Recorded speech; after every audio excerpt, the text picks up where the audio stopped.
So I have been involved in youth ministry now, both at the local and at the district level for a number of 20 years now.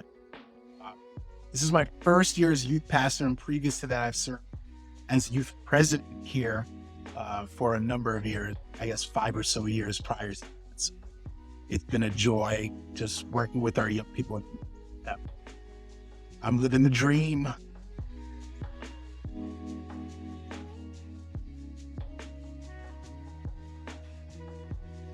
So in my free time, I love being with my family. It's just my rest after a day's work. Like, also love. Say that already? Did I say? I love to read. I'm a big believer in being a lifelong learner. And so I just have to always devote time for reading. That's apart from scriptural reading. I have personal. I'm a big biography and history lover, and I'm getting back into novels. I just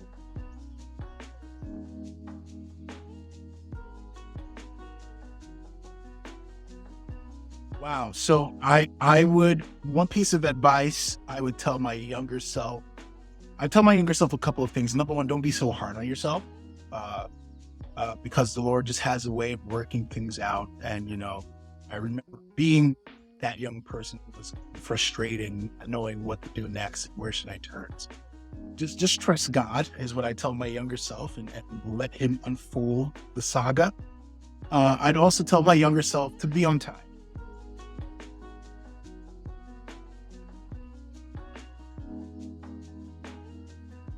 So a favorite scripture of mine has Romans 8, verse 18. For the sufferings of this present time are not worthy to be compared to the glory which shall be revealed in us. We are suffering presently and it doesn't feel good. But boy, if we just hold on, there will be glory in us.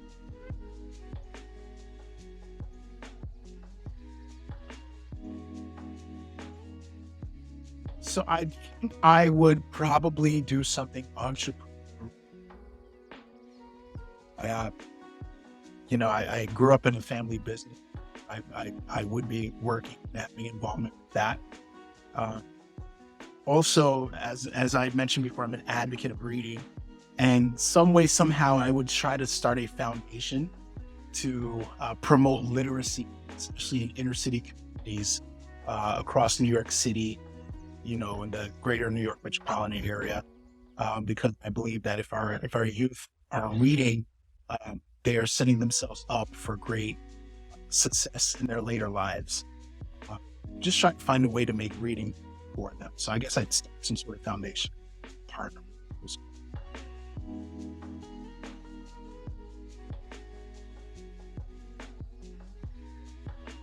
So what I enjoy most being a youth pastor is just connecting with our young people.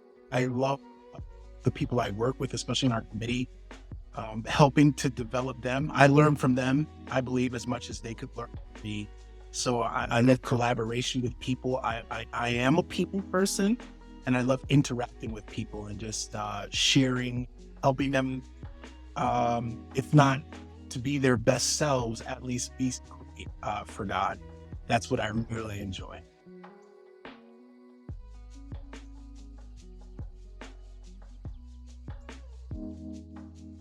Yeah, so defining moments for me, my pastor Devin Dawson, he's inculcated into me and even us at All Nations, the concept that when God opens a door, that you walk through the door, and I've adapted to my life in terms of seeing the door. And I remember making a commitment to God several years ago, about giving a certain amount, for example, missions to support missionaries in the foreign field. And when I did that, not only did I surpass the amount at the end of the year that I intended to do, but I tied that commitment to the Lord opening doors for me in ministry, where I was able to serve on certain committees that I never thought I would be able to serve on, where I was able to write a chapter in a book published, with the United Pentecostal Church that I never thought I would be able to do. And it's still unfolding as we speak in 2023. God's doing great things.